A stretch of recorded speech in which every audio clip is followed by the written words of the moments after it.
The breaking point. Commander Elena Reyes stood at the observation window of Earth's diplomatic vessel, staring out at the magnificent spiral structure of Nexus Station. The massive space station housed the Galactic Confederation's headquarters, where representatives from over 40 spacefaring civilizations gathered to govern interstellar affairs. It was humanity's 7th year of petitioning for full membership rights and Elena's 4th year as Earth's chief negotiator. "Commander, they're ready for us," said Lieutenant Aiden Chen, adjusting his formal uniform. "The full council is assembled." Elena nodded, her expression revealing nothing of the frustration building inside her. "Let's not keep our esteemed colleagues waiting, then." The Earth delegation, consisting of 5 humans, entered the grand circular chamber. Tiered seating rose around them like an ancient amphitheater, filled with beings of countless forms. Some appeared nearly human, others resembled nothing found in Earth's evolutionary history. All shared one common trait. They'd been traversing the stars for centuries, some for millennia, while humanity had achieved faster-than-light travel just 30 years ago. "The delegation from Earth is recognized," announced Grand Chancellor Vextor, a tall, willowy being with iridescent skin that shifted colors with his moods. Currently, it pulsed with the amber hue of impatience. "You may present your revised petition." Elena stepped forward, her voice calm and measured. "Honorable members of the Confederation, we come before you again to request a reconsideration of Earth's status. We have met all technological benchmarks set before us, established peaceful colonies on 3 worlds, and maintained complete compliance with Confederation trade regulations for 7 consecutive years." A low murmur spread through the chamber. Chancellor Vextor gestured for silence. "Yet your species remains prone to conflict," countered Ambassador Zolara of the Dran hegemony, her reptilian features twisting into what passed for a smile in her species. "Your history is stained with warfare. Your cultural transmissions are saturated with violence. The Confederation must consider the stability of all members." Elena had heard this argument 6 times before. "With respect, Ambassador, we've maintained peace among our colonies and with all Confederation members. We cannot change our history, but we have evolved beyond it." "Perhaps in time," said Vextor, his skin now shifting to a patronizing blue-green. "The membership committee recommends that Earth be granted provisional observer status for another 15 standard cycles, with limited trading rights and continued restrictions on colonial expansion." Elena felt something snap inside her. 15 more years of the same condescension, the same limitations, the same barely concealed exploitation of Earth's resources under managed trade agreements. "Chancellor, that is unacceptable," she said, her voice cutting through the chamber like a blade. "For 7 years, we have negotiated in good faith. For 7 years, we have been patient. Earth has contributed medical innovations, cultural exchanges, and fair trade proposals. Yet the Confederation continues to demand we surrender our autonomy and accept second-class status." The chamber fell silent. This directness violated the careful diplomatic dance the Confederation preferred. Chancellor Vextor's skin flushed an angry red. "Commander Reyes, I remind you that Earth's position is precarious. Without Confederation protection, your colonies would be vulnerable to those outside our borders who might see your worlds as opportunities." The threat was thinly veiled. Elena exchanged glances with her team. They had discussed this possibility, prepared for it, even while hoping it wouldn't come to this. "Then we find ourselves at an impasse," Elena said, closing her diplomatic tablet. "The United Earth government hereby withdraws its petition for Confederation membership, effective immediately." Gasps erupted around the chamber. Several representatives stood in alarm. "You misunderstand," said Ambassador Zolara. "These are not optional terms. These are the only terms available to a civilization at your development stage." Lieutenant Chen stood beside Elena, followed by the rest of the Earth delegation. "We understand perfectly," Elena replied. "Earth is withdrawing from all negotiations with the Galactic Confederation. This is highly irregular. Vextor stammered, genuine confusion in his voice. "Where are you going?" "Home," Elena replied simply, gathering her materials. "To prepare." "Prepare for what?" demanded a military representative of the Dran hegemony. Elena paused at the chamber's exit. "For the future. Good day." The massive doors sealed behind the human delegation with a resounding thud. Inside, the council representatives exchanged bewildered looks. Some appeared concerned, others amused. "Emotional outbursts are typical of primitive species," Ambassador Zolara said dismissively. "They will return when they realize isolation is unsustainable." Chancellor Vextor nodded, his skin returning to its normal hue. "Give them a few months to cool their tempers. They have nowhere else to go." How wrong they were. What the Confederation didn't know, what Earth had carefully concealed for years, was that humanity had never shown its full capabilities.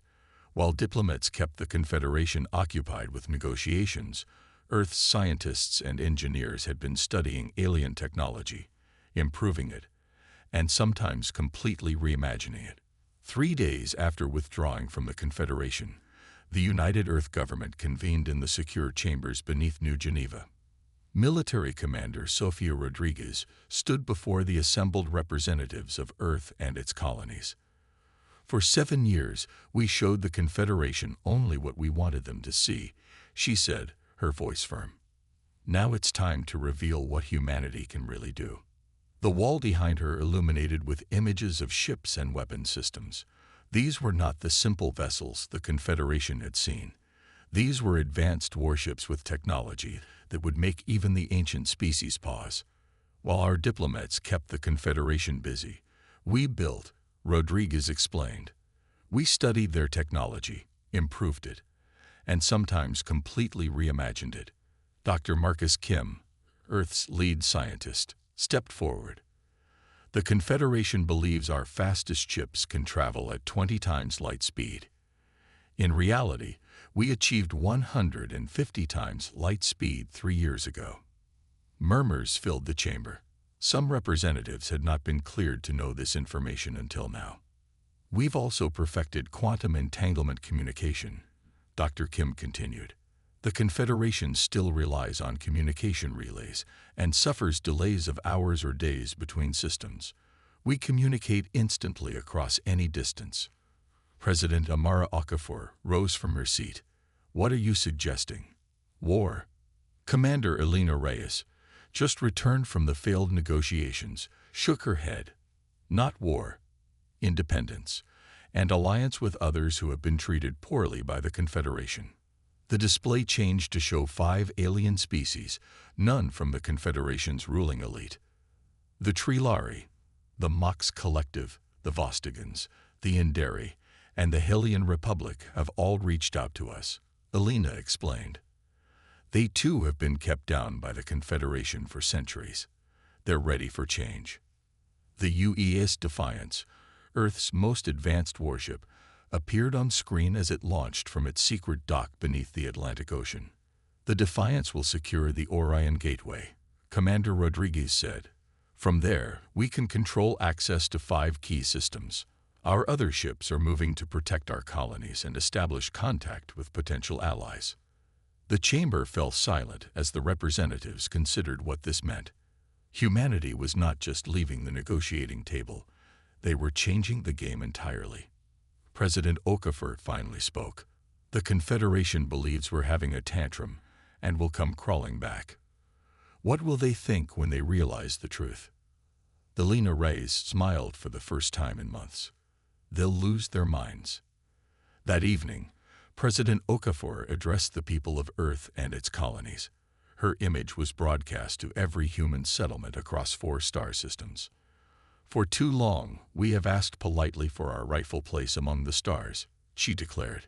"Today, we stop asking. Today, we take our place. We will not be sidelined in galactic history. We are humanity, and we are done waiting." The message was clear. Humanity had made its choice. Within a week, Earth's fleet had secured the Orion Gateway, cutting off the quickest route between 2 major Confederation territories. The Hylian Republic openly declared its alliance with Earth, followed quickly by the Mox Collective.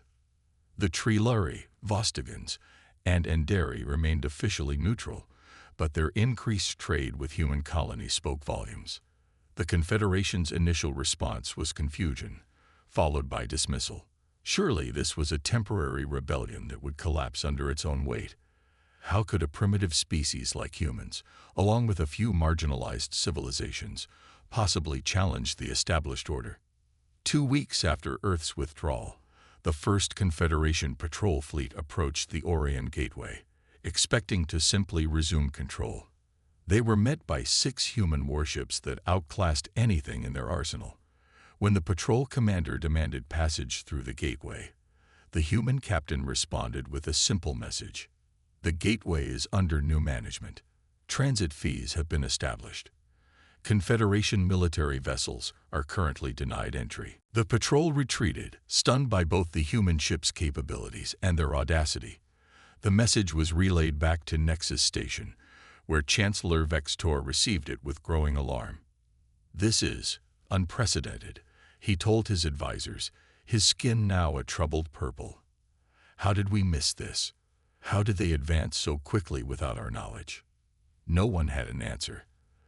The carefully maintained hierarchy of the Confederation, in place for over 8 centuries, suddenly faced its greatest challenge, not from an external threat, but from what they had considered the least of their members. "Perhaps," suggested a senior advisor, his voice hesitant, "we underestimated the humans." Vextor's skin darkened to a deep indigo of concern. "Call an emergency session of the full council. This situation requires reconsideration." As the Confederation scrambled to respond, humanity and its new allies moved quickly to consolidate their position. The game had changed, and the pieces were being rearranged on the galactic board. Rewriting the rules. 4 weeks after humanity's withdrawal from negotiations, the Grand Chamber of the Galactic Confederation erupted in chaos. Representatives shouted over one another as reports from across the galaxy streamed in, each more alarming than the last. "The humans have blockaded the Tav City transit point. 3 of our trading vessels were denied access to the Procyon system unless they paid transit fees. The Hylian Republic is openly supporting them with warships."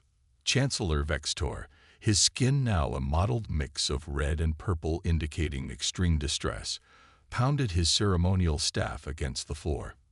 "Order. We must have order," he shouted above the din.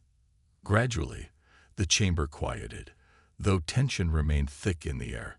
Admiral Kresh of the Confederation Defense Fleet took the central platform, his holographic displays showing the current situation.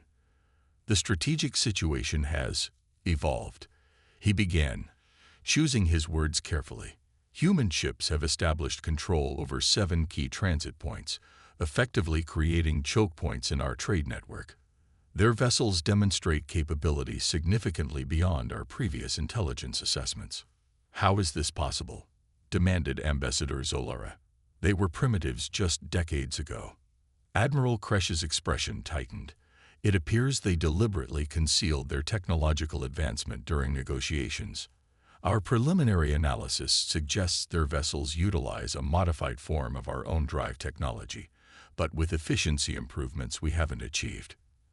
"And their allies?" asked a representative from the Mithrid Consortium, one of the oldest Confederation members. "The Hylian Republic has publicly aligned with Earth, providing additional ships and resources. The Mox Collective has opened their shipyards to human vessels. The Triluri, Vostogons, and Endari remain officially neutral, but are engaging in increased trade with human colonies. There are reports of diplomatic discussions between these parties." Chancellor Vextor's skin shifted to a pale blue of calculation. "Then we must act decisively. Admiral, what forces would be required to reassert control over these transit points?" Admiral Kresh hesitated. "Chancellor, I must advise caution. Our initial assessments suggest human weapons technology may be more advanced than we anticipated.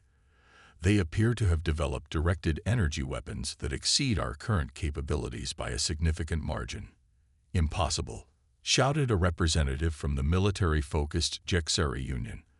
They couldn't have leapfrogged centuries of development. A quiet voice from the lower tiers of the chamber spoke up. All eyes turned to Representative Talon of the Erivik, one of the few Confederation species known for their scientific rather than political focus. Perhaps they didn't need to, Talon suggested. Humans appear to possess an unusual talent for lateral thinking and technological innovation. They don't follow established development patterns. They jump tracks. Whatever the reason, Admiral Kresh continued, I recommend diplomatic re-engagement before military action. A direct confrontation could be costly. Chancellor Vextor stared at the strategic display, his centuries of diplomatic experience failing to provide an easy answer. Very well. We will attempt to reopen negotiations. Ambassador Zolara, prepare a delegation to. An aide rushed into the chamber, interrupting the proceedings, a breach of protocol so severe that the entire room fell silent. Chancellor, the aide gasped, we've just received a message. The humans are coming here. To Nexus Station. They've requested. No, they've informed us that they will arrive in 6 hours with representatives from their alliance to discuss new terms.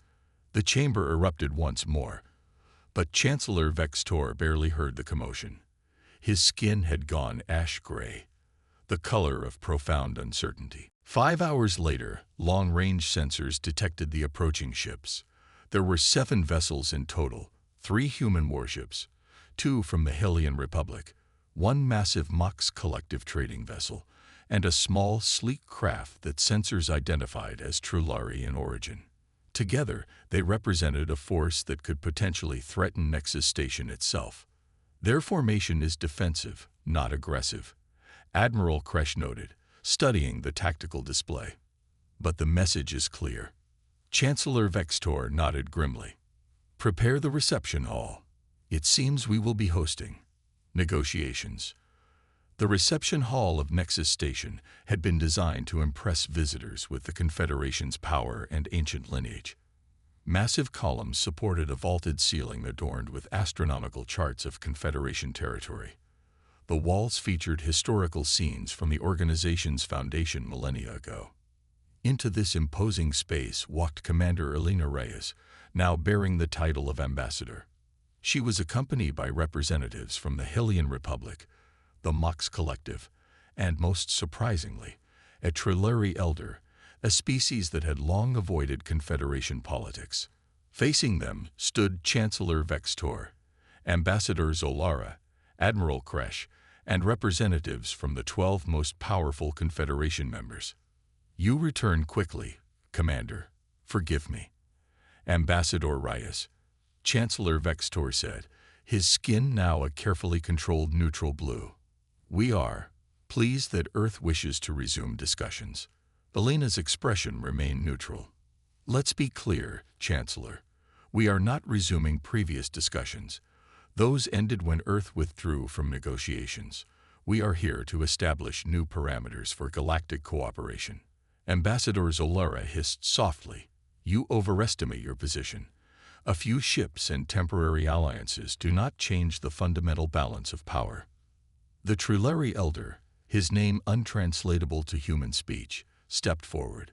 His species communicated partially through bioluminescent patterns that rippled across their skin, complementing their spoken words.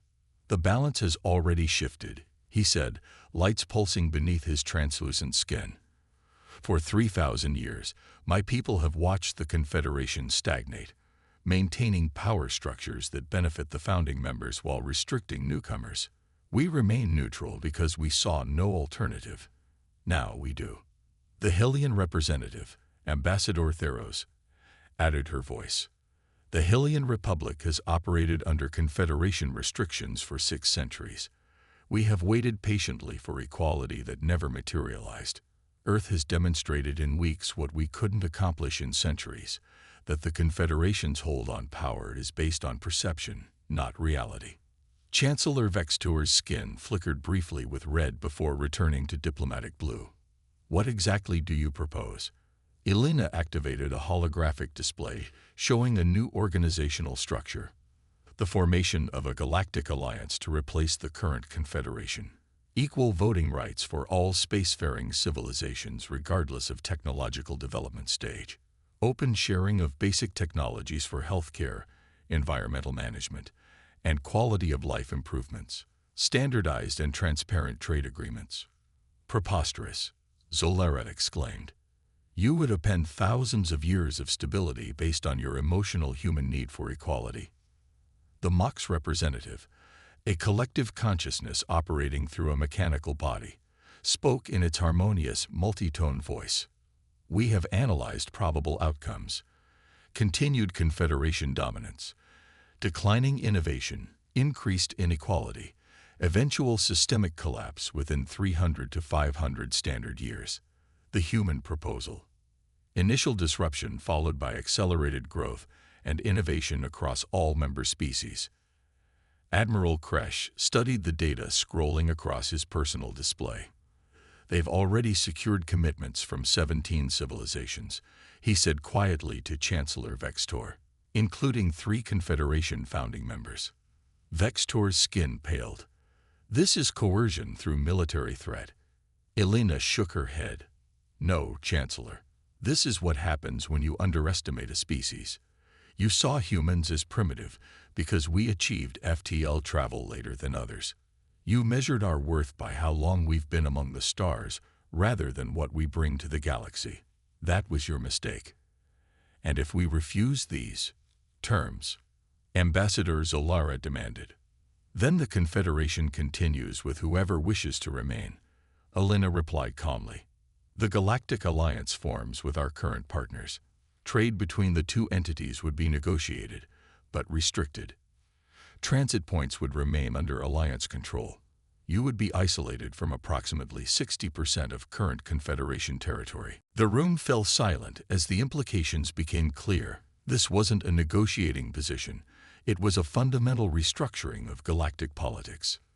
We need time to consider, Chancellor Vextor said finally, his skin now an uncertain gray blue. Of course, Elena replied. We'll remain at Nexus Station for 48 hours. After that, we return to Alliance space to finalize our arrangements with or without Confederation participation. As the Alliance delegation departed, Admiral Kresh turned to the Chancellor. How did we misread them so badly? Vextor watched the humans leave, his skin shifting through colors as he processed the rapid changes. We assumed they would follow the same patterns as every other species we've encountered. We assumed their youth meant weakness. We assumed. He paused, his skin settling into a thoughtful purple. We assumed they were a known variable in a familiar equation. Instead, they were something entirely new. In the corridor outside, Elena walked alongside the Trilleri elder, whose patterns indicated something like amusement. They still don't understand, do they? The elder observed. Elena smiled slightly. No, they think this is about power or resources or political restructuring.